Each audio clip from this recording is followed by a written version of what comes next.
सखू, ए सखू, काय सासूबाई? काय ग? नवऱ्याबरोबर काय गुलुगुलू बोलत होतीस? इथे कामं कोणी करायची? नाही, मी येतच होते. तुम्ही काही काळजी करू नका, सगळी कामं मी करीन. अगो, काळजी करू नका म्हणे.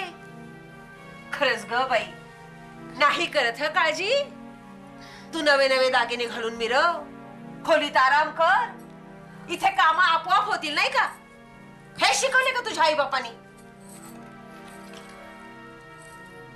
माझ्या आई वडिलांनी मला सगळ्यांचा आदर करायला शिकवलंय. हो का? मग उतरवा तो साज शृंगार आणि स्वयंपाकाचा बघा जरा. इथं गौराई म्हणून पुजायला आणली नाही तुला. या घरात काम करणाऱ्यालाच भाकरी तुकडा मिळतो, समजलीस? आजपासून सगळे गडी काढून टाकलेत मी. तेव्हा सकाळी नदीवरून पाणी आणायचं, स्वयंपाक करायचा, भांडी घासायची, धुणं धुवायचं, शेण गोठा करायचा. आणि या सगळ्या कामात कसूर केलास तर चापकानं फोडून काढील तुला.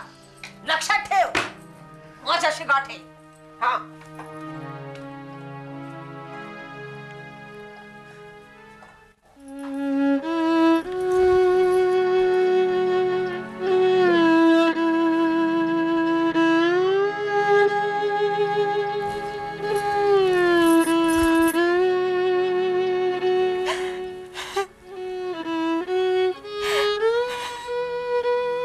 पोरी, वाईट वाटून घेऊ नकोस.